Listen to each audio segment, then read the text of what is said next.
कहते हैं पानी के बिना जीने की कल्पना ही नहीं की जा सकती। सच भी है। जल है तो कल है, जल ही जीवन है।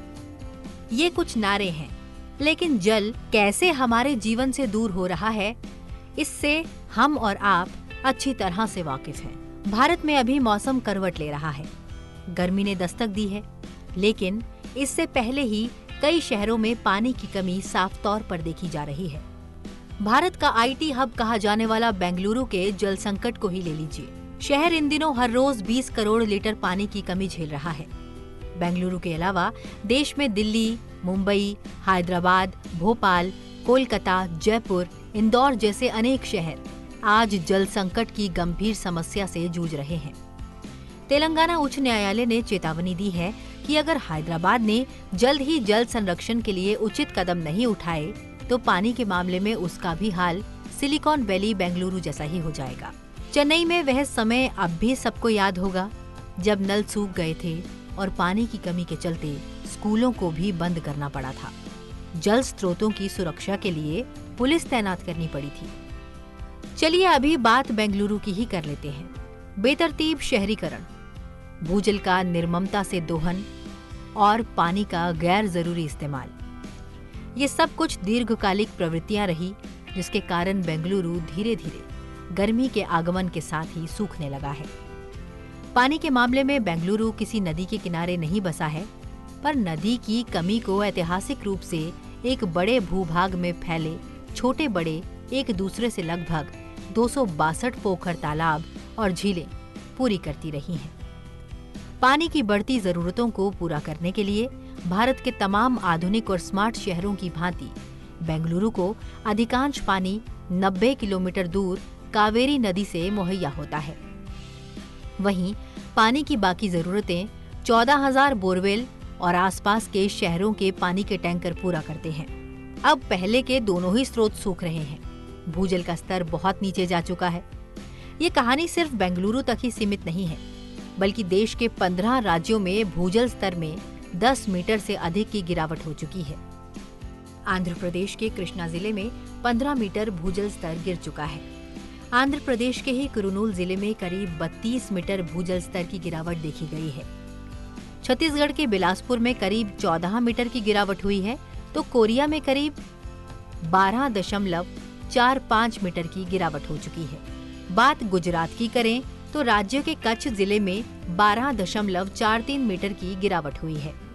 पंचमहल जिले में 13.16 मीटर की गिरावट, तो कच्छ जिले के साबरकांठा में 13.36 मीटर की गिरावट हो चुकी है। हरियाणा के फतेहाबाद में करीब 12 मीटर की गिरावट हुई है। हिमाचल के सिरमौर जिले में करीब 29.77 मीटर की गिरावट हुई है। केरल के कासरगोड जिले में 10 मीटर की गिरावट हुई है, तो वहीं पलक्कड़ जिले में 12.21 मीटर की गिरावट हो चुकी है। मध्य प्रदेश के टीकमगढ़ जिले में 11.43 मीटर की गिरावट हुई है, तो वहीं महाराष्ट्र के जलगांव जिले में करीब 15 मीटर की गिरावट हुई है। तो यवतमाल जिले में करीब 15.69 मीटर की गिरावट हुई है। जल संकट में राजस्थान के कई जिले हैं। इनमें अलवर जिले में 24.46 मीटर की गिरावट, भरतपुर जिले में करीब 13 मीटर की गिरावट, बीकानेर जिले में करीब 27 मीटर की गिरावट, चूरू जिले में करीब 12 मीटर की गिरावट, दौसा जिले में 25 मीटर की गिरावट, जयपुर में करीब 17 मीटर की गिरावट, राजस्थान के जालौर जिले में करीब 17 मीटर की गिरावट, झुंझुनू जिले में 12 मीटर की गिरावट, जोधपुर जिले में करीब 20 मीटर की गिरावट, करौली जिले में 41 मीटर की गिरावट, पाली जिले में 12 मीटर की गिरावट, सिरोही जिले में 10 मीटर की गिरावट और टोंक जिले में 11 मीटर भूजल की गिरावट हुई है। तमिलनाडु के कोयम्बटूर में 10 मीटर की गिरावट, तो कुडालोर जिले में करीब 17 मीटर भूजल की गिरावट दर्ज की गई है। वहीं तेलंगाना के करीमनगर जिले में 15.43 मीटर की गिरावट, महबूबनगर जिले में 10 मीटर की गिरावट, मेडक जिले में 17 मीटर की गिरावट, तो रंगारेड्डी जिले में 17 मीटर भूजल की गिरावट हो चुकी है। पश्चिम बंगाल के बीरभूम जिले में 21 मीटर भूजल की गिरावट हुई है। पश्चिम बंगाल के ही मालदा जिले में 17.49 मीटर भूजल की गिरावट हुई है। ये बात हुई जल संकट की। लेकिन सवाल ये है कि इसका हल क्या है? तो जवाब होगा जल संरक्षण। जल संरक्षण जरूरी है। जियो मैपिंग और जियो सेंसिंग तकनीक जल संरक्षण में महत्वपूर्ण है। जल संरक्षण में स्टार्टअप भी सहयोग कर रहे हैं। जल संरक्षण के लिए जन भागीदारी की सोच को जनता के मन में जगाना जरूरी है। संवैधानिक व्यवस्था में पानी का विषय राज्यों के नियंत्रण में है। ऐसे में जल संरक्षण में राज्यों के प्रयास सामूहिक लक्ष्यों को प्राप्त करने में सहायक होंगे। जल संरक्षण से जुड़े अभियानों में जनता की भूमिका अहम है। जल संरक्षण के लिए सामाजिक संगठनों को आगे आना होगा। जल संरक्षण में सिविल सोसाइटी को ज्यादा से ज्यादा जोड़ना होगा। अब आपको और हमें उस सोच से बाहर भी आना होगा कि हर काम सरकार करेगी। हमें और आपको भी अपने हिस्से की जिम्मेदारी निभानी होगी ताकि आने वाला कल जल युक्त हो, जल मुक्त ना हो। भारत एक बड़ी आबादी वाला राष्ट्र है। यहाँ विश्व की करीब 18% जनसंख्या निवास करती है, जबकि क्षेत्रफल विश्व की कुल भूमि का करीब 2.25% ही है। इतनी कम भूमि पर इतनी अधिक आबादी के लिए विश्व के कुल जल संसाधन का मात्र 4% ही उपलब्ध है। इतनी बड़ी आबादी की पानी और अन्य जरूरतें पूरी करने में देश के संसाधन हांफने लगे हैं। भारत जहां जल संकट के मुहाने पर आ खड़ा हुआ है, तो वहीं प्रदूषण की मार से भी त्राहिमाम कर रहा है। यूनेस्को की रिपोर्ट के मुताबिक भारत में पिछले 2 दशकों से वर्षा में गिरावट दर्ज की जा रही है। इसीलिए खेती किसानी के लिए भूमिगत जल का इस्तेमाल करना पड़ता है। इससे भूजल दोहन लगातार बढ़ रहा है। संयुक्त राष्ट्र की एक नई रिपोर्ट के मुताबिक भारत में सिंधु गंगा के मैदान के कुछ क्षेत्र पहले ही भूजल की कमी के खतरनाक बिंदु को पार कर चुके हैं। संयुक्त राष्ट्र की संस्था यूनेस्को की रिपोर्ट के अनुसार 2025 तक भारत में जल संकट बहुत बढ़ जाएगा। आशंका जताई गई है कि अत्यधिक भूजल दोहन और अल्प जल संरक्षण और ग्लेशियर के पिघलने के कारण गंगा, ब्रह्मपुत्र और सिंधु जैसी हिमालयी नदियों का प्रवाह कम हो जाएगा। पूरे उत्तर पश्चिमी क्षेत्र में साल 2025 तक कम भूजल उपलब्धता का गंभीर संकट होने का अनुमान है। इंटरकनेक्टेड डिजास्टर रिस्क रिपोर्ट 2023 शीर्षक से संयुक्त राष्ट्र विश्वविद्यालय पर्यावरण और मानव सुरक्षा संस्थान द्वारा प्रकाशित रिपोर्ट इस बात पर प्रकाश डालती है कि दुनिया पर्यावरणीय रूप से 6 महत्वपूर्ण बिंदुओं के करीब पहुंच रही है।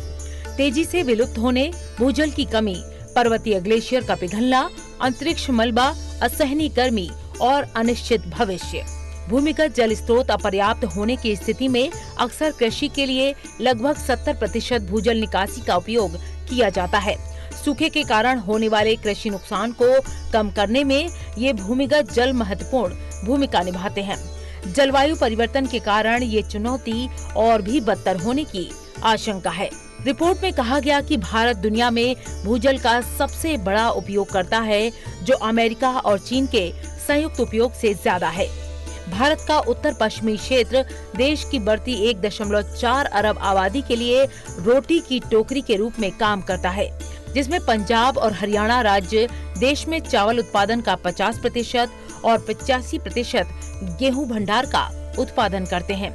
रिपोर्ट में कहा गया कि पंजाब में 78% कुओं को अति दोहित माना जाता है और पूरे उत्तर पश्चिमी क्षेत्र में 2025 तक गंभीर रूप से कम भूजल उपलब्धता का अनुभव होने का अनुमान है और पूरे उत्तर पश्चिमी क्षेत्र में 2025 तक गंभीर रूप से कम भूजल उपलब्धता का अनुभव होने का अनुमान है।